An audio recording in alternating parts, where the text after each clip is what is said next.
Welcome back, everybody.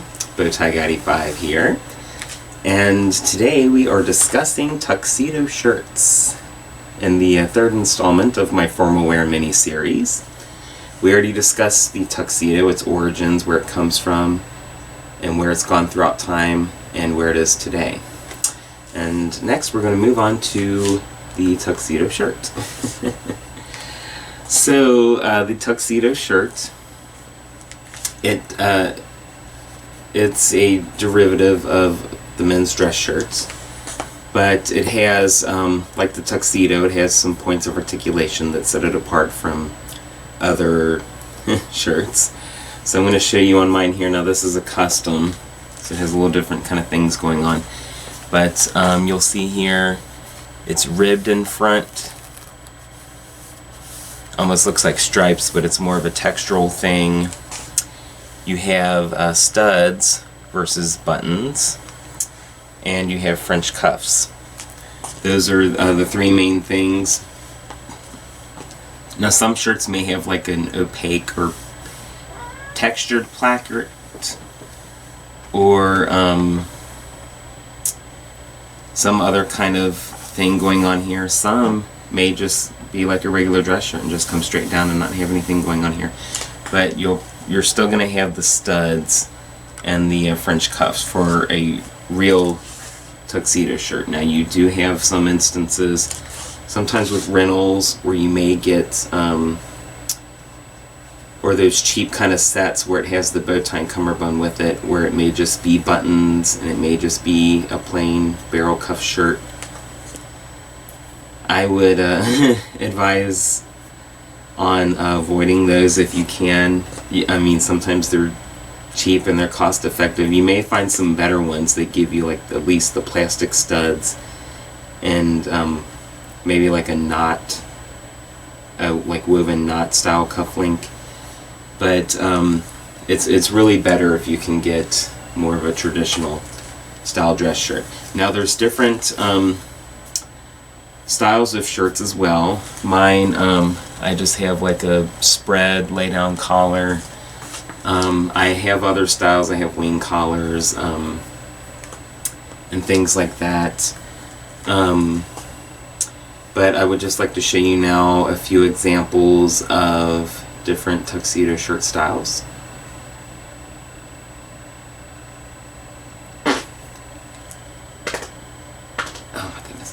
So, those were just some different styles of tuxedo shirts.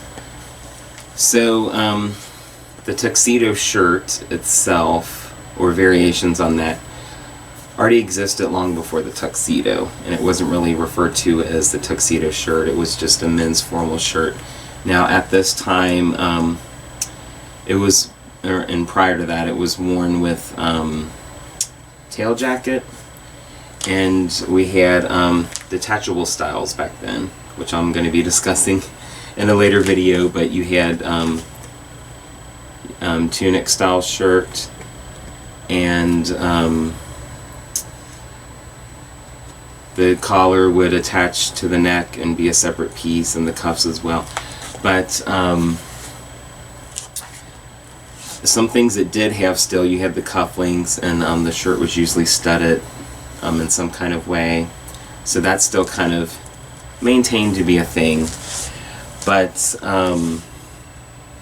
now we have it all as one piece.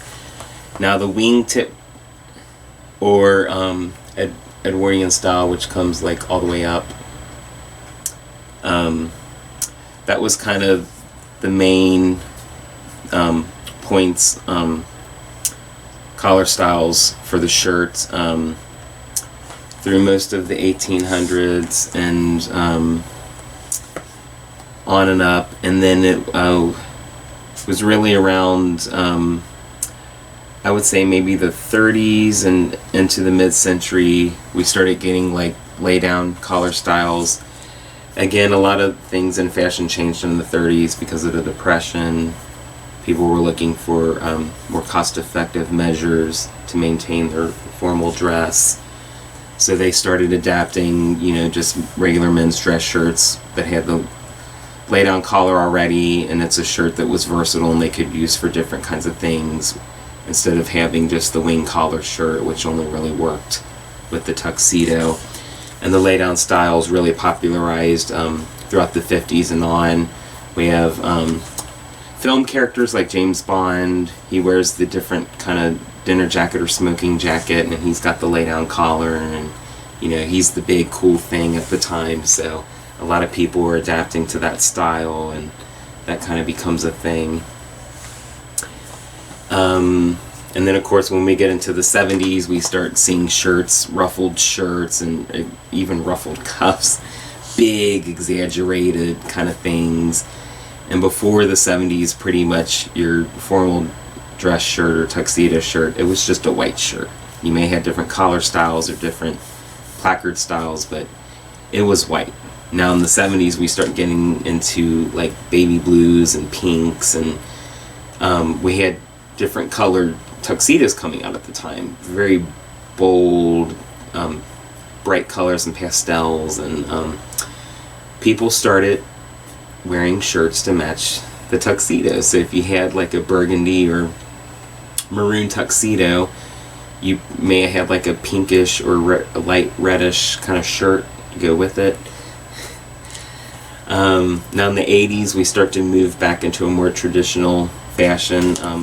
I mean, in many areas of 80s fashion that was happening in menswear. But with the tuxedo especially, we start getting back to, you know, your regular wing collar shirt and white white shirt. And then throughout the 90s, we kind of get a little mix of both. I think we've moved away from the colored shirts. You may see black. Somebody's doing like a bold all black look, but usually white is the traditional color, and there's a variation of collar styles going on, even maybe some like cutaway or like ultra spread collar styles. Almost always French cuff. Now there's different styles of French cuff, which I discussed in a video on shirt cuffs. There's single and double French cuff, and some different kind of formations of that. In today's times, we still see people passing off just regular dress shirt as a tuxedo shirt. You can tell because in the beginning, like I pointed out, the points of articulation on a tuxedo shirt. First and foremost, you don't see studs down the placket. It's probably not a real tuxedo shirt. Is that bad? Depends. Some rental places, they give you what they give you and you're stuck with that. Some people, you know, take what they just try to make with what they have. You know, they have a plain white dress shirt, that's fine. We throughout the 90s and on, we start seeing long ties with tuxedos. So it makes it harder to tell if it's a tuxedo shirt or not, because the tie is covering the placard, so you don't see if they're wearing studs or not. And they may still have the French cuffs, so there you go.